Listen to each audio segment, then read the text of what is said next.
नमस्कार, मैं हूं कैलाश जांगड़। स्वागत है आप सभी का जांगड़ साइंस क्लासेज में। आज हम स्टडी करने वाले हैं 9वीं class chapter 4, 9th class chapter number 4। Chapter 4 की आज हम इस वीडियो के अंदर बात करेंगे। इससे पहले वाली वीडियो जो आपने नहीं देखी है तो डिस्क्रिप्शन में आपको लिंक मिलेगा, वहां से आप देख सकते हैं। आज का पार्ट रहेगा रासायनिक बंध और रासायनिक समीकरण। रासायनिक बंध और रासायनिक समीकरण आज की पाठ का हेडिंग रहेगा। आज हम रासायनिक बंधों के बारे में बात करेंगे और रासायनिक समीकरणों के बारे में बात करेंगे। तो आइए देखते हैं ये क्या क्या होते हैं और इनमें कौन कौन से टॉपिकों की बात हम कर सकते हैं। सबसे पहले बात करें परमाणु के प्रतीकों की। परमाणु को अलग अलग प्रकार से प्रतीक दिए जाते हैं, अलग अलग जिस प्रकार से डाल्टन ने दिए, उसके बाद उसके नाम से देख सकते हैं और लैटिन भाषा से भी देख सकते हैं। सबसे पहले के नाम दिए, डाल्टन नामक वैज्ञानिक ने अपनी प्रतीक दिए, अलग अलग परमाणु को समझाने के लिए प्रतीक दिए, जिसमें उन्होंने बताया एक गोला खींचो और अंदर एक टिब्बा दो, एक बिंदु दो, तो इसे क्या कहते हैं, हाइड्रोजन। इसे बोलेंगे हाइड्रोजन। और सीधा गोला निकालो तो ये है आपका ऑक्सीजन। कार्बन लिखना है, गोला निकालो सी लिखो। आयरन गोला निकालो आई लिखो। और सीसा गोला निकालो एल लिखो। इस प्रकार से कई आपकी किताब के अंदर भी दिए गए हैं, बहुत सारे उदाहरण दिए गए हैं किताब के अंदर। डाल्टन के द्वारा दिए गए कुछ प्रतीक हैं, उनके आपको किताब के अंदर बहुत सारे चित्र मिलेंगे।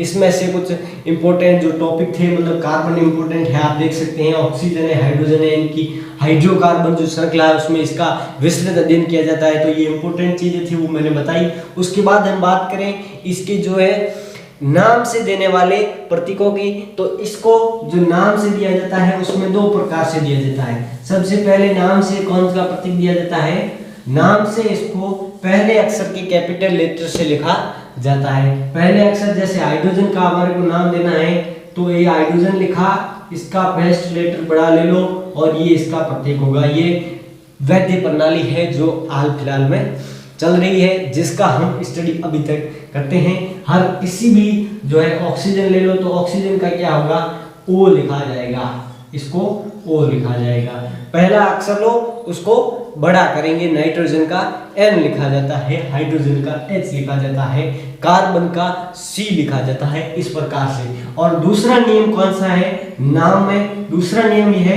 कि पहले लेटर को लो बड़ा और दूसरे को लो छोटा। जैसे बेरियम लिखना है तो ये बेरिलियम बीई, बेरिलियम बीई, दूसरा अक्षर छोटा लेना है। बिस्मिथ बीआई, दूसरा अक्षर छोटा लेना है, इस प्रकार से। और लास्ट हम जो प्रतीक देखेंगे वो लिखे जाते हैं लैटिन भाषा के आधार पर। उनके जो लैटिन नाम होते हैं उनको जो है प्रतीक के रूप में लिया जाता है, उसमें दो अक्षर लिए जाते हैं। जैसे लैटिन में सोडियम को नाइट्रियम कहते हैं, सोडियम को नाइट्रियम कहते हैं, तो सोडियम को पहला अक्षर एन और ए लिया जाता है। इस प्रकार से हम अलग अलग परमाणुओं के प्रतीक लिखते हैं और प्रतीक 3 प्रकार से लिखे जाते हैं, ये मैंने आपको बताया।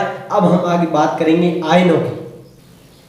आयनों की चर्चा शुरू करते हुए हम अध्ययन करें तो आयन जो है किसे कहा जाता है। सबसे पहले हम ये बात करेंगे, ये केमिस्ट्री का बेसिक है जिसमें आयन को हम पढ़ते हैं। आयन एक बेसिक चीज है केमिस्ट्री की, परमाणु की, रसायनों की सबसे बेसिक चीज है आयन। आयन किस प्रकार से लिखे जाते हैं, आयंस। आयंस क्या होते हैं, एक परमाणु होता है जिसके अंदर माइनस इलेक्ट्रॉन के रूप में होता है और प्लस प्रोटॉन के रूप में होता है। ये इस प्रकार से इसमें अरंजित होता है। अब ये जो है प्रोटॉन और इलेक्ट्रॉन आपस में संख्या बराबर होने के कारण परमाणु तो क्या होता है, न्यूट्रल होता है। परमाणु क्या होता है, न्यूट्रल होता है, उदासीन होता है। परमाणु उदासीन होता है। परंतु हम आयन पढ़ते हैं, आयन किस प्रकार से पढ़ेंगे, विलकित कोई भी उदासीन परमाणु है उसमें से या तो उसका इलेक्ट्रॉन निकालो या उसको इलेक्ट्रॉन दो प्रक्रिया से हम आयन बना सकते हैं। या उसके संयोजकता कोष, बाहरी कोष से इलेक्ट्रॉन निकालो या उसको एक इलेक्ट्रॉन की प्राप्ति कराओ, और जब इलेक्ट्रॉन निकलेगा या बाहर आएगा तो इसमें आयनों में आवेशित कणों में फर्क आएगा। आवेशित कणों में फर्क जो आएगा उसे ही कहते हैं आयन। आयन आवेश जो होता है ऋण आवेश और धन आवेश, ऋण आवेश और धन आवेश। इसके आधार पर हम जो है आयन को दो प्रकार से बांटते। आयनों के प्रकार की बात करें तो आयन हमने आवेश के आधार पर दो प्रकार के लेने की। आवेश के आधार पर आयन कितने प्रकार के हुए? दो प्रकार के। आवेश के आधार पर आयन कितने प्रकार के हैं? दो। फर्स्ट क्या होता है? धन आयन। धनायन की स्टडी करें तो धनायन में क्या होता है? आप इलेक्ट्रॉन निकालेंगे। किसी गैसीय विद्युत परमाणु है जो उसकी संयोजकता कोष, बाहरी जो संयोजकता कोष है, उससे इलेक्ट्रॉन क्या करोगे? एक इलेक्ट्रॉन आपको वहां से निकालना होगा। इसके लिए आपको ऊर्जा देनी होगी, ऊर्जा का प्रवाह करना पड़ेगा, ऊर्जा देनी पड़ेगी। उसे हम आयनन एंथैल्पी कहते हैं या आयनन ऊर्जा कहते हैं। आयनन ऊर्जा किसे कहते हैं? किसी भी विलगित गैसीय परमाणु के संयोजकता कोष से एक इलेक्ट्रॉन निकालने के लिए या इलेक्ट्रॉन एक या एक से अधिक इलेक्ट्रॉन निकालने के लिए उसको ऊर्जा जो दी जाती है, उस ऊर्जा को आयनन ऊर्जा कहते हैं। जैसे कोई भी ए परमाणु है, उसमें से एक इलेक्ट्रॉन क्या करना है? निकालना है। एक इलेक्ट्रॉन क्या करना है? निकालना है। तो इसमें क्या लगानी पड़ेगी? आयनन ऊर्जा देनी पड़ेगी। आयनन ऊर्जा देंगे तब क्या हो जाएगा? एक प्लस हो जाएगा, इसमें से एक की कमी हो जाएगी। मतलब एक इसमें अभी तक समा सकता है, इसमें एक प्लस हो सकता है। इसका मतलब ये हुआ। और एक इलेक्ट्रॉन क्या करेगा? ये त्याग करके प्लस आयन बन सकता है। अब बात करें ऋण आयन की, तो ऋण आयन में ये हम क्या करेंगे? एक इलेक्ट्रॉन को निकालेंगे नहीं, बल्कि एक इलेक्ट्रॉन को देंगे। 2 नंबर पर हम बात करेंगे ऋण आयन। ऋण आयन में हम क्या करेंगे? किसी भी परमाणु के बाह्य कोश में एक इलेक्ट्रॉन हम देंगे, एक इलेक्ट्रॉन वहां पर अधिक देंगे, तब जाकर के क्या होगा? एक ऋण आयन बढ़ेगा। ऋण आयन कौन सा बढ़ेगा? इलेक्ट्रॉन एक वहां पर बढ़ेगा, उससे क्या आएगा? ऋण आवेश आएगा। उसे क्या कहेंगे हम? ऋण आयन कहेंगे। किसी भी परमाणु उस पर एक इलेक्ट्रॉन क्या उसको बढ़ाएंगे उसके ऊपर, तब क्या बनेगा? ए माइनस बनेगा, एक ऋण आयन आएगा, उस पर ऋण आवेश आएगा। इसके लिए ऋण जो लब्धि होगी, इलेक्ट्रॉन बढ़ेगा, इसलिए इसे क्या कहते हैं? इलेक्ट्रॉन लब्धि एंथैल्पी। इलेक्ट्रॉन लब्धि एंथैल्पी। इलेक्ट्रॉन लब्धि एंथैल्पी किसे कहते हैं? इलेक्ट्रॉन बढ़ोतरी होगी, इलेक्ट्रॉन लब्ध होंगे, ज्यादा प्राप्त होंगे, उसे क्या कहते हैं? Electron enthalpy. इसके बाद हम पढ़ते हैं मूलकों के बारे में।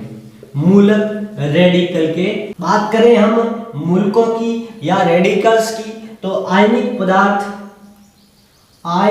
पदार्थ जो है वो अम्ल या क्षारक, अम्ल और क्षारक लवण है, अम्ल या क्षारक जल। क्षारक जल में क्या हो जाते हैं?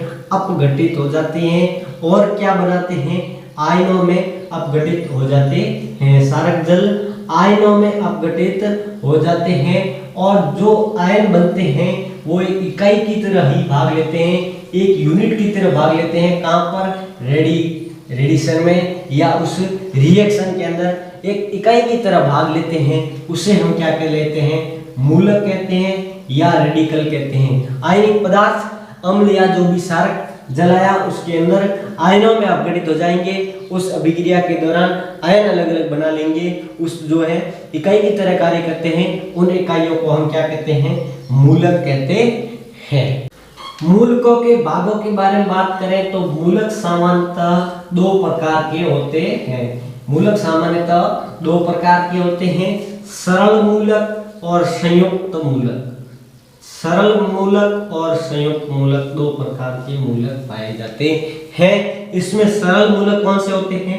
एक ही परमाणुओं के ऊपर जो है एक ही परमाणुओं से बना होता है मूलक। जो आयन बने वो एक ही परमाणु से मिलकर बना होता है, उसे क्या कहते हैं? सरल मूलक। जैसे Na+, सोडियम 1 है प्लस, और Mg2+, Cl1-, ऐसे एक ही परमाणु से बने होते हैं, उसे हम सरल कहते हैं। और एक या एक से अधिक परमाणुओं से मिलकर के संयुक्त जो मूलक बनते हैं, उनमें जो है NO3-, NS4+, ये देखो 2 इसमें नाइट्रोजन और ऑक्सीजन 2 परमाणु, इसमें नाइट्रोजन और हाइड्रोजन 2 परमाणु हैं। वो कौन कौन से? एक परमाणु से, एक या एक से अधिक परमाणुओं से मिलकर बने होते हैं, उन्हें हम कहते हैं संयुक्त मूलक। और सरल मूलक एक ही परमाणु से मिलकर के बने होते हैं। आवेश के आधार पर हम मूलकों के भाग देखें। आवेश के आधार पर हमने आयन 2 प्रकार के देखे और आवेश के आधार पर मूलक भी 2 प्रकार के होते हैं। ध्यान दीजिए, मूलक भी 2 प्रकार के होते हैं। और मूलक 2 प्रकार के कौन से होते हैं? क्षारीय मूलक, जो हमने आयन विभक्त किए थे अभिक्रिया के दौरान, विभक्त कौन कौन से किए? क्षारीय मूलक। और अम्लीय मूलक 2 प्रकार के हमने आयन बांटे थे अभिक्रिया के दौरान, वे ही क्या कहलाते हैं? मूलक कहलाते हैं। तो इनमें अलग अलग बांटते हैं, क्षारीय मूलक और अम्लीय मूलक। क्षारीय मूलक कौन से होंगे? पॉजिटिव धन आयन वाले जो होंगे, धन आवेशित धन आयन जो होंगे वो क्षारीय मूलक होंगे। और ऋण आवेशित जैसे Cl- Br- ऐसे ऋण आवेशित होंगे और ये क्या होंगे? पॉजिटिव होंगे। ये क्या होंगे? पॉजिटिव होंगे, क्षारीय मूलक कहलाएंगे। कुछ एक ऐसे टॉपिक्स हैं जिनकी बात करें पॉइंट्स की, कि आवेश जो आयन होता है, आयन के ऊपर आवेश उपस्थित होता है, वो आवेश आयन की परमाणु की संयोजकता होता है। परमाणु की संयोजकता होता है। जैसे सोडियम पर 1+ है, एक क्या है? एक इसकी संयोजकता है। आवेश जो होगा उसकी संयोजकता कहलाएगा। और जो ऋण आयन है उनके अंत में प्रत्यय कौन से लगेंगे? कौन से लगेंगे? जैसे 8 नाइट्रेट माइनस होता है, नाइट्राइट आइट और साइनाइड आइड, ये 3 प्रत्यय लगते हैं। और धन आयन में एक ही प्रत्यय लगता है, ईयम। कौन सा प्रत्यय लगता है? ईयम। सोडियम मैग्नीशियम कैल्शियम ये प्लस वाला में ईयम प्रत्यय लगते हैं, ये प्लस पॉजिटिव आयन को दर्शाते हैं। और एक चीज होती है परिवर्तनशील संयोजकता। परिवर्तनशील संयोजकता आप ध्यान दीजिए, इसकी आगे सारणी आएगी, मैं आपको इसी बोर्ड पर बनाऊंगा और बताऊंगा कि परिवर्तनशील संयोजकता क्या होती है। उसकी बदलती रहती है संयोजकताएं। उनके लिए क्या होते हैं?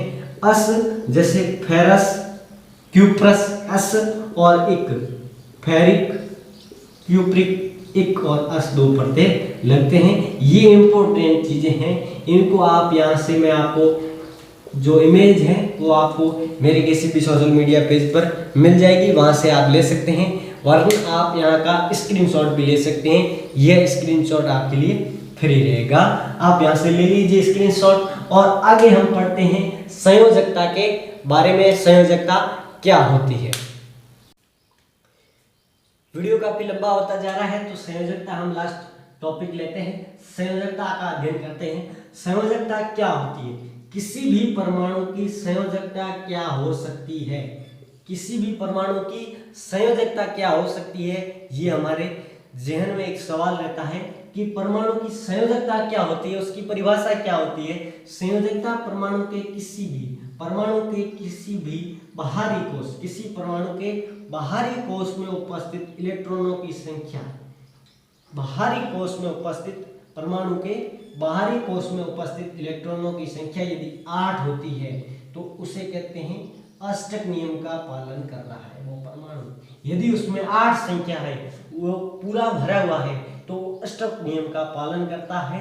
और बाहरी कोष में जो इलेक्ट्रॉन उपस्थित होंगे, कोई भी इलेक्ट्रॉन 8 से कम हो, 8 हो, कोई भी हो, वो क्या कहलाएंगे? उसकी संयोजकता कहलाएंगे। उसकी जो परमाणु की मैक्सिमम अधिकतम संयोजन क्षमता, परमाणु की अधिकतम संयोजन क्षमता क्या कहलाती है? संयोजकता कहलाती है। संयोजकता क्या हुई? परमाणु के बाहरी कोष में उपस्थित इलेक्ट्रॉन जो होते हैं वो 8 हो तो अष्टक नियम का पालन करता है, बोर का अष्टक नियम। और जो इलेक्ट्रॉन उपस्थित होते हैं बाहरी कोष में, उसे क्या कहते हैं? संयोजन क्षमता। मैक्सिमम जितनी संयोजन क्षमता हुई वो हुई संयोजकता। परमाणु की संयोजकता का आप समझ में गए होंगे कि परमाणु के बाहरी कोश में उपस्थित इलेक्ट्रॉनों की संख्या, बाहरी कोश में जो इलेक्ट्रॉन होते हैं उनकी संख्या क्या कहलाती है, संयोजकता। ये थ्योरी है कि संयोजकता वो कहलाएगी कि बाहरी कोश में इलेक्ट्रॉन होंगे वो क्या कहलाएंगे, संयोजकता कहलाएंगे। और जो कोश होगा, बाहरी कोश होगा, वो कहलाएगा संयोजी कोश या संयोजकता कोश, संयोजी कोश, संयोजी कोश। संयोजी कोश में हम यदि इलेक्ट्रॉन देते हैं तो प्लस, इलेक्ट्रॉन लेते हैं तो माइनस का साइन आता है। आयन जो बनते हैं वो यहीं से बनते हैं। संयोजकता एक जो है बेसिक है, परमाणु का जो आधारभूत गुण है, बेसिक है, उनमें से एक संयोजकता है। संयोजकता से ये निर्धारण होता है वो किन परमाणुओं से कितने जो इलेक्ट्रॉन होंगे उनसे जुड़ेगा, कैसे जुड़ेगा, आयनों से जुड़ेगा, इलेक्ट्रॉनों के साझे से जुड़ेगा, वो कैसे जुड़ेगा उसका निर्भर करता है संयोजन क्षमता, वो ही कहलाती है संयोजकता। अब हम अगला जो वीडियो आएगा उसमें बंधों की बात करेंगे। बंध कितने कितने प्रकार के होते हैं। बंध 3 प्रकार के होते हैं। आज मैं आपको उसकी प्रस्तावना दे दूं कि वो बंध 3 प्रकार के होते हैं। कौन कौन से? आयनिक बंध, आयनिक बंध जो आयनों से बनेंगे, सहसंयोजकता बंध। अब देखो आया नहीं, सहसंयोजक बंध, इलेक्ट्रॉन का साझा जिसमें होगा, इलेक्ट्रॉन का साझा होगा वो बंध क्या कहलाएगा, सहसंयोजक बंध। और उपसहसंयोजक बंध, 3 प्रकार के ये बंध होंगे। उनकी स्टडी हम अगले वीडियो में बात करेंगे जो जल्दी आने वाला है, जल्दी आएगा, आप टेंशन ना लीजिए, बहुत ही जल्द वीडियो आएगा। और जो पहले वाले 3 पार्ट हैं 1, 2 और 3, उनको आपने नहीं देखा है तो डिस्क्रिप्शन में लिंक मिलेगा, आई बटन में लिंक मिलेगा, वहां से आप उनको जरूर देखिएगा ताकि आपका कॉन्सेप्ट क्लियर होता जाए। और स्टडी शुरू हो गई है, चौथा पार्ट आज चल रहा है। और परिवर्तनशील संयोजकता के बारे में मैं आपको बताऊं। ये परिवर्तनशील संयोजकता लास्ट टॉपिक हम थोड़ा सा देख लेते हैं, ऐसा कुछ नहीं है। परिवर्तनशील संयोजकता, परिवर्तनशील संयोजकता किसे कहते हैं? कोई परमाणु होते हैं जिनकी जो संयोजकता है वो निश्चित नहीं होती है। परमाणु की संयोजकता निश्चित नहीं होती है, जो है बदलती रहती है, अलग अलग बदलती रहती हैं, निश्चित नहीं होती है। मतलब एक से अधिक होती है, एक से अधिक प्रकार की होती है, उसे हम कहते हैं परिवर्तनशील संयोजकता। जैसे कॉपर की देखें, कॉपर Cu, हाँ सही, Cu हम देखें तो 1 और 2 होती है, Cu2+B होता है, Cu+B होता है क्यूप्रिक और कप्रिस में। इस पर फेरस की ले तो फेरस की 2 और 3 होती है, फॉस्फेट की ले तो 2 और 5 होती है, ये अलग अलग प्रकार। तो विद्यार्थियों आज हमने इस वीडियो के अंदर जाना कि परमाणु के प्रतीक कौन कौन से होते हैं, परमाणुओं के आयन कौन कौन से बन सकते हैं, परमाणुओं के मूलक क्या होते हैं और परमाणु की हम संयोजकता कैसे ज्ञात कर सकते हैं। और आने वाले वीडियो में हम बात करेंगे उसके बंधों के बारे में, बंध कैसे बनते हैं और समीकरण कैसे लिखा जाता है, यानी कि वो जुड़ते कैसे। तो 9th के स्टूडेंट है, आप देख रहे हैं वीडियो और आगे भी देखते रहिए और जुड़े रहिए हमसे। धन्यवाद।